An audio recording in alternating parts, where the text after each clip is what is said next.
Ang susunod na palabas ay may nagmumura. Kaya putang ina, wag na kayong manood. Hi, ako si Baby Bear. Wala akong pake. Pero ako si Doray. At ako naman si Unggoy. So ano naman kabaklaan ang kailangan mo?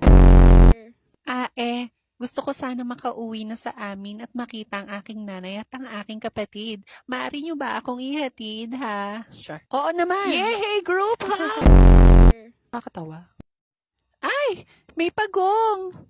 Mukhang hindi sila makaalis kasi hindi niya magising yung anak niyang tatanga-tanga. Tulungan natin gisingin ang kanyang anak.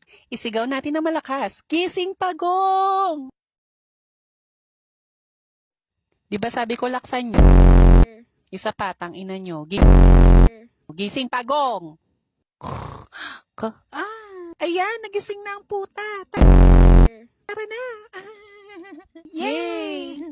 Saan kaya ang daan papunta sa bahay ng lintik na baby bear na ito?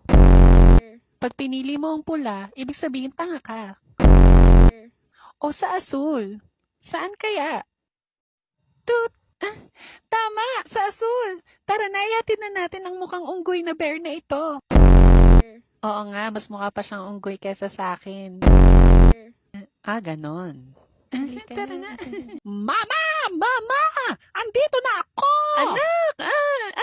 Napabuka ka na ako eh. Saan ba ikaw galing? Ma, nagdala ako ng kakainin natin mamaya sa dinner Hindi nila tayo naiintindihan kaya okay lang mag-usap tayo. Ay, mukhang malasa nga ang batang ito eh. Pati ang unggoy pwedeng adobohin. Bitch, what are you saying? What's up? Halika na ma. Siya, ihanda mo na ang talyasi at ako na magagayat.